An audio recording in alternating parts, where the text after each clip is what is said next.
कहते हैं अगर मन शांत होता है तो हमारी आधी से ज़्यादा उलझनें हम स्वयं सुलझा सकते हैं।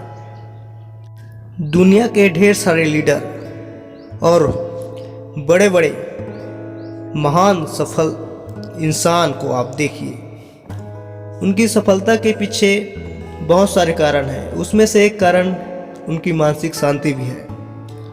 मानसिक शांति का महत्व जिस दिन आप समझ जाएंगे उस दिन आप अपनी सफलता की ओर बड़ी तेजी से आगे बढ़ने लगेंगे, क्योंकि शांत मन से ही हम स्पष्ट लक्ष्य निर्धारित कर पाते हैं और उस काम में लगातार लगे रह जाते हैं जिस काम से हमें सफलता मिलेगी।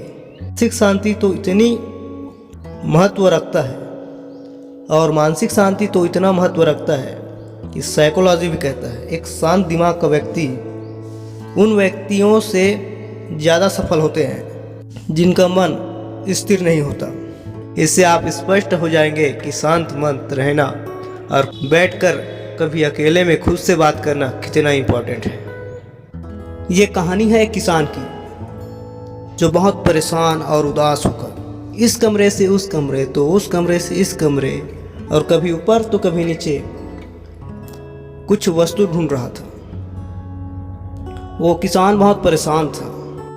दरअसल वो किसान अपनी गुमी हुई घड़ी ढूंढ रहा था, कभी आंगन में तो कभी कमरे में तो कभी यहाँ तो कभी वहाँ, बिल्कुल पागलों की तरह उस घड़ी को वह ढूंढ रहा था। और ऐसा नहीं था कि वह घड़ी बहुत बेशकीमती था, लेकिन उस घड़ी को उसकी पत्नी ने दिया था, इसलिए वह उस घड़ी को किसी भी हालात में पाना चाहता था। लेकिन ऐसा नहीं हुआ। वो किसान बिल्कुल थक हार कर एक कुर्सी में बैठकर अपने सिर खुजा रहा था। तभी उन्हें आंगन में 4-5 बच्चे खेलते हुए दिखे। उन्होंने सोचा कि चलो बच्चों से सहायता लेते हैं, क्या पता कि बच्चे खोज निकालें। किसान उन बच्चों के पास गया और उनसे कहा कि अगर तुम लोग मेरी घड़ी ढूंढने में मदद करते हो और उसे ढूंढ निकालते हो तो मैं तुम्हें कहीं अच्छी जगह घुमाने ले जाऊंगा। बच्चे बड़े खुश हुए और उसकी बात मान ली और घड़ी ढूंढने में लग गए। सारे बच्चे ढूंढ रहे हैं, कोई आंगन में ढूंढ रहा है, कोई कमरे में ढूंढ रहा है, कोई छत में ढूंढ रहा है, तो कोई सज्जे के ऊपर तो कोई पलंग के नीचे, लेकिन किसी बच्चे को अभी तक घड़ी नहीं मिली। बच्चे बड़े उत्साहित थे और ढूंढ रहे थे, लेकिन वक्त गुजरता गया।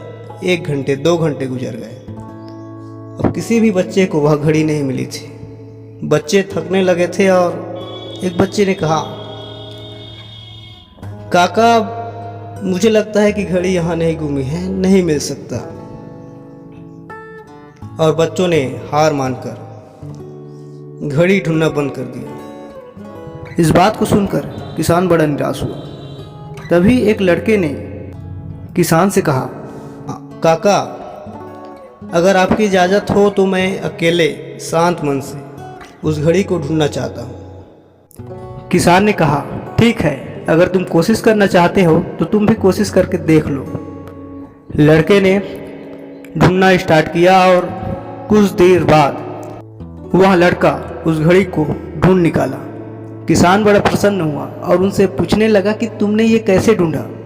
हमने तो इतने प्रयास किए फिर भी असफल रहे। आखिर तुमने ऐसा क्या किया कि तुम्हें कुछ समय में ही यह घड़ी आसानी से मिल गई? तब उस लड़के ने बताया कि मैं जिस कमरे में जाता, शांत रूप से एक जगह स्थिर होकर उस घड़ी की टिक टिक की आवाज़ को सुनने की कोशिश करता और उसकी आवाज़ पर ध्यान केंद्रित करने की कोशिश करता। रूम में बहुत शांति थी और मैं बारी बारी से कमरे को ढूंढता रहा और उसके बाद मैंने आपके शयन कक्ष में गया। मुझे वहाँ आपकी घड़ी की टिक टिक की आवाज़ सुनाई दी। वो बिल्कुल आपकी अलमारी के पीछे गिरी हुई मुझे मिली और मैंने ऐसे ढूंढ निकाला। मेरे दोस्त, बिल्कुल ऐसे ही हमें भी ज़रूरत है एक शांत मन की जहाँ से हमारी प्रॉब्लम को सुलझाने के उपाय मिले। हम उलझे पड़े हैं दुनियादारी के चकाचौंध में। हमारे पास इतना वक्त ही नहीं है कि हम शांत मन से बैठकर अपनी रियल प्रॉब्लम को देखें, सुने और समझें कि प्रॉब्लम कहाँ से है और क्यों है।